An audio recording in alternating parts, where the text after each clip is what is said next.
Hi everyone, today we're going to present the finalized version of our final project, which is Diver Finder version 1.2. Going forward, we set ourselves some important goals, and these goals consists of electronic assembly and coding of the image processing system, which we gave high priority because these are the most important and difficult tasks for us as mechanical engineers, since we are unfamiliar with them when we had to learn them. But the placement of electronics, design and calculations, and placements of the electronics and making them isolated is right up our alley. So we gave them less time so we could focus on more challenging matters. And of course, most importantly, starting underwater tests with electronics was really important. So this is a video of our electronics. Initially, to not waste our battery's life, we used the power source to power our system, which consists of a Raspberry Pi connected to an Arduino. We chose the system to have a more precise image transfer system that can also support the movements of the motors. Next to them are the motor drivers. On top of them are the Raspberry Pi and a voltage regulator that takes 12 volts input in the battery and turns it to 5 volts and the motors to work. That candy wrap looking device that you just saw is the antenna. We took that from an RC toy submarine, which is actually how our remote control actually works. And there you can actually see the camera module. And here is our motors finally that we try to move them, as you can see. But here we actually forgot to put a gear there. So later on we'll do that. But these are the motors that we use. The largest, the leftmost one, the on top, uses as a propeller motor. The middle one is actually the syringe motor, which has a high torque. And the smallest one is the rotary motor, which gives us the directions. So yeah, that's our motors.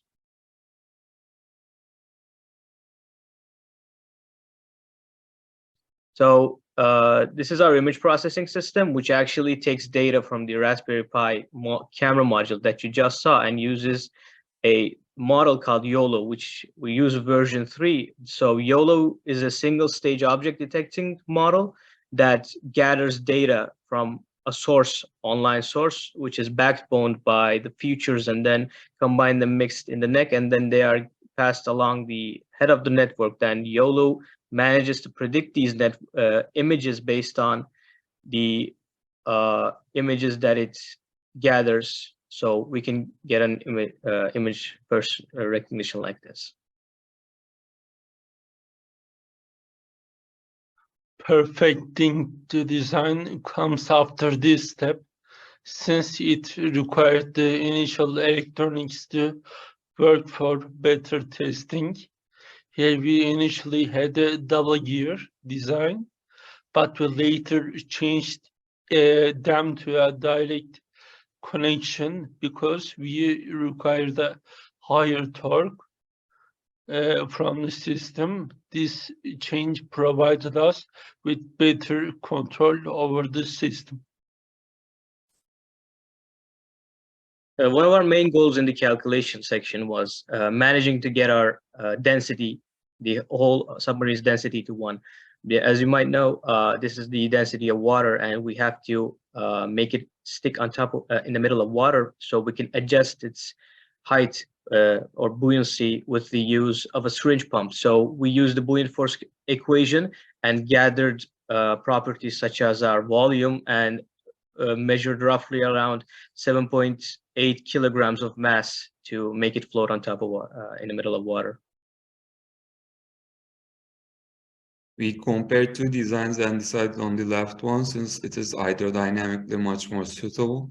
Here you can see the velocity analysis. Since the drag force affecting the flat nose is much more greater, velocity values are lower. Here you can see the pressure affecting 2 noses. As we can see, pressure acting on the flat nose is higher and has a greater dimension, so round nose has much more hydrodynamically suitable. At the end, we decided on a more parabolic nose than the rounder one too. Placement of electronics was a crucial step for us. We tried to place all the equipment really carefully in order to prevent any short circuits. Isolating motors from the circuits is the key, otherwise undesired movements are observed. Also, waterproof characteristics was very important, so we carefully took care of the sealants. We used double layer sheet and waterproof tape to prevent any leakage. We needed to seal the whole thing because it must work when it's submerged. To do this, we designed close-fit O-ring seals. Also, because 3D printed parts are not waterproof, we coated every printed part with wax as a fail-safe plan. We sticked waterproof duct tape to every opening done in the 3D printed parts. Then we added a liquid silicone to parts that won't be opened again, like the camera box. As we can see, our submarine operates very successfully. Side and main propellers work fine. Due to the insufficiency of our depth, we didn't use the full capacity and moved it very slowly. Also, we placed a figure at the bottom to demonstrate our image processing. As the processor detects it, it shows a person sign on the computer. Thank you.